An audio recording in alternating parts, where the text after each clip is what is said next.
ஜம்மு காஷ்மீர் எல்லையில் இன்று அதிகாலை நிகழ்த்தப்பட்ட இந்திய விமானப்படை நடத்திய தாக்குதலில் தீவிரவாத முகாம்கள் முற்றிலுமாக அழிக்கப்பட்டன. இந்த தாக்குதலில் பாகிஸ்தானை சேர்ந்த 5 ராணுவ வீரர்கள் இந்த தாக்குதலின் போது உயிரிழந்ததாகவும் தற்போது இந்திய உள்துறை அமைச்சகம் ஒரு தகவலை வெளியிட்டிருக்கிறது. இது பற்றி விரிவான தகவலோடு தர காத்திருக்கிறார் எமது செய்தியாளர் சுசித்ரா. அவரிடம் பேசலாம். சுசித்ரா, நீங்க இதுக்கு முன்னாடி சொன்னீங்க இந்த தாக்குதலின் போது யாருக்கும் உயிரிழப்பு ஏற்படவில்லை என்று ஒரு தகவலை பதிவிட்டீர்கள். தற்போது இந்திய உள்துறை அமைச்சகம் 5 ராணுவ வீரர்கள், பாகிஸ்தானை சேர்ந்த 5 ராணுவ வீரர்கள் உயிரிழந்திருக்கின்றனர் என ஒரு தகவல் வெளியிட்டிருக்கு. இது உறுதிப்படுத்தப்பட்ட தகவலா?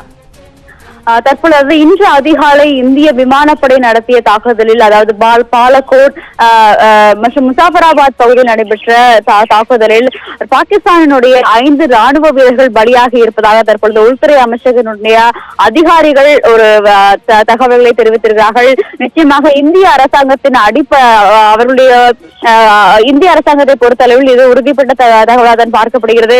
அந்த இருந்த 5 ராணுவர்களுடைய உடல்களுமே பாலகோட்டில் உள்ள ஒரு மருத்துவமனைக்கு எடுத்து செல்லப்பட்டுள்ளதாகவும் அங்கு வைக்கப்பட்டிருப்பதாகவும் இந்தியாவினுடைய தற்போது உள்துறை அமைச்சகமானது ஒரு தகவலை தெரிவித்திருக்கிறது. ஆனால் பாகிஸ்தான் இந்த தகவலை முற்றிலும் மறுத்து வருகிறது.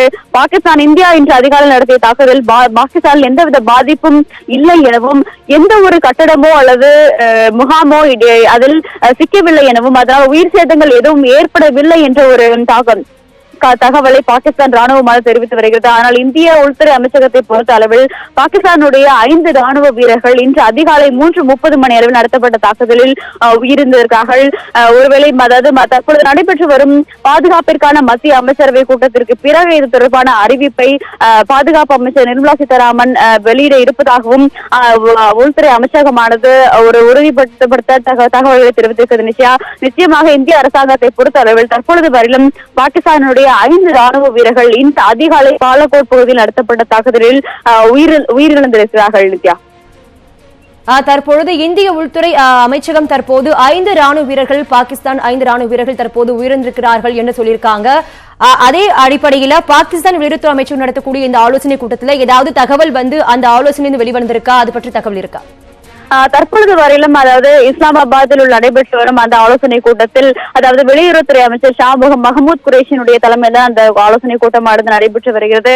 அவர்களுடைய ஆலோசனை கூட்டமானது சற்று நேரத்திற்கு முன்புதான் தொடங்கியது. அதனால் அதிலிருந்து எந்த ஒரு அதிகாரப்பூர்வ தகவல்களையும் பாகிஸ்தானானது வெளியிடவில்லை. ஆனால் அவர்களுடைய ராணுவ தளபதி அசூர் அவர்களுடைய ட்விட்டர் பக்கத்தில் எந்த ஒரு தாக்குதல், அதாவது இந்தியா நடத்திய தாக்குதலில் எந்த ஒரு பாதிப்பும் ஏற்படவில்லை எனவும், எந்த ஒரு உயிர் சேதம் ஏற்படவில்லை எனவும், மலைப்பகுதியில் வெட்டவெளியில் தான் அந்த இந்தியாவினுடைய விமானங்கள் குண்டு பொழிந்துள்ளதாகவும் ஒரு தகவலை அவர் தன்னுடைய ட்விட்டர் பக்கத்தில் வெளியிட்டிருக்கார்.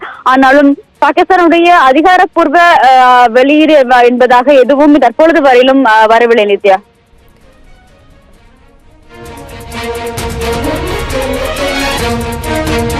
ஜம்மு காஷ்மீர் எல்லையில் இன்று அதிகாலையில் நிகழ்த்தப்பட்ட இந்திய விமானப்படை நடத்திய தாக்குதலில் தீவிரவாத முகாம்கள் முற்றிலுமாக அழிக்கப்பட்டன. அதிகாலை 3:30 மணிக்கு மிராஜ் 2000 வகை விமானங்கள் இந்த தாக்குதலில் ஈடுபடுத்தப்பட்டன. 12 விமானங்கள் 1000 கிலோ அளவுக்கு குண்டுகளை வீசியதில் தீவிரவாத முகாம்கள் முழுமையாக அழிக்கப்பட்டதாக விமானப்படை ஏற்கனவே தெரிவித்திருந்தது. இந்த தாக்குதலில் பாகிஸ்தானை சேர்ந்த 5 ராணுவ வீரர்கள் உயிரிழந்திருப்பதாக இந்திய உள்துறை அமைச்சகம் தற்போது ஒரு தகவலை வெளியிட்டிருக்கிறது. இது பற்றி விரிவான தகவலை எமது செய்தியாளர் சுசித்ரா வழங்க கேட்டும் உங்கள் தகவலுக்கு நன்றி.